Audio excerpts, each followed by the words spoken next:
Like what I learned at the first Lyme conference I ever went to, it was October of 2013, and Tracy knew I wanted to be there. It was up at George Washington University in Northern Virginia.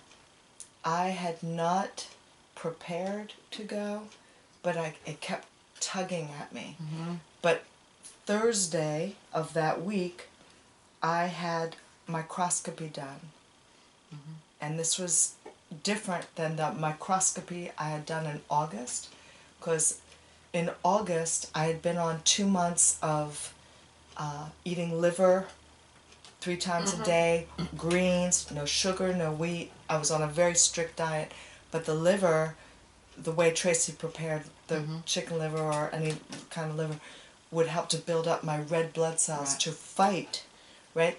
So I did that for 3 months, and then I had microscopy done in August, and the nurse from Pennsylvania said, "Your blood looks great, look at this." And my red blood cells were cookie cutter, perfect circles, solid looking, and the spirochetes were baby ones. They were little, they weren't the adult ones clustering to reproduce. They were, so we're hopeful and wonderful, and oh, that's great. That was in August. So then in October she comes back from Pennsylvania, and we do another, microscopy look, and it was completely different.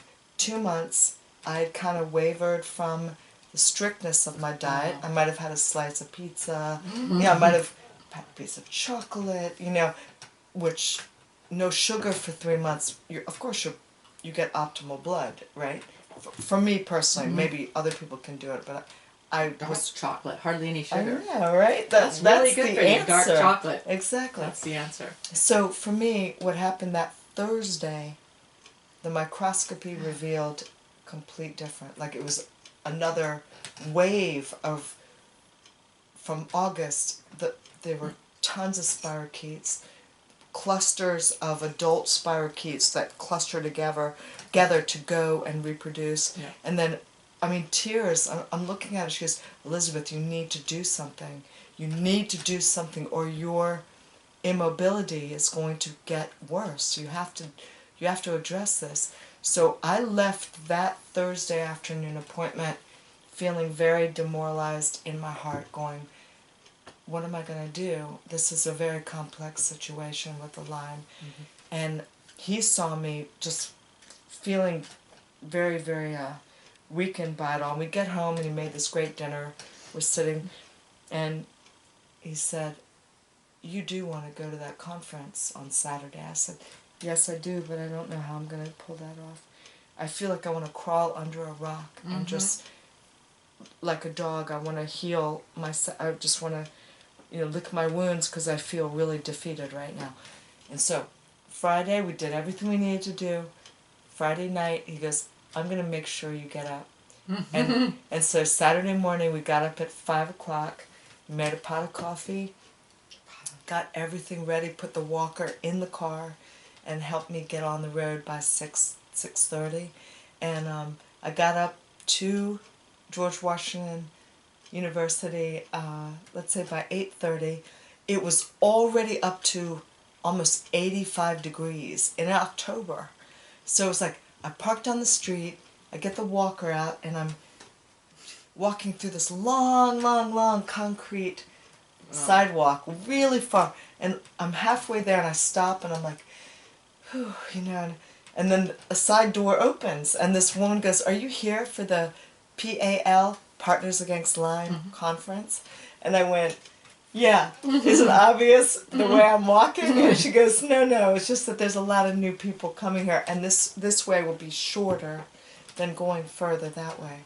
And I said, "Thank you so much." So I walked in. There was my name tag. Then they gave me the brochures of everything. And they'd already started. It's now 8:45. They said, "We have a place for you." And they opened another woman opened the double doors, and there's 200 people sitting at round tables, and the conference, the board, and one of the researchers from Italy was speaking about research on Lyme. And then they lead me to a chair, and I sit. and I'm at one of the front tables, and I sit there and they hand me a bottle of water, and I look around. There are the keynote speakers and some of the people from the National Capital Lyme Association that were hosting this convention. What I learned at that convention, that's at like 9 o'clock, I'm finally sitting, listening, and all the different panels that came up discussing different parts, up till noon when they had lunch for us. What I heard, almost every speaker finished their 5 minutes by saying, with love and compassion, we can work together and get through this. By 12 noon, I shifted my consciousness from being in my mind for the years I was not feeling well, going, I'll figure this out, I'll take care of this, I'll figure out what's going on, I'll do this, I shifted into, this is my community. This is the community that I need to connect with. These are my fellow friends. Because, and then after lunch I realized we each had gifts to talk about. Like some of the speakers said they had been in bed for 2 years from Lyme, undiagnosed, and then got treatment, and they're walking. They're like, fine. And I met so many people that had gone to Germany or gone to different places, had treatments and got better. That was October of 2013, and then by October 21st is when I went and saw Dr. Joseph Jemsek, and because I met him at that conference. I said, I'm a stonemason, I'm from Potomac, Maryland, but I live in Charlottesville. Can you help me? Here's my card. And he wrote something on the back. He goes, call my office Monday, we'll help you.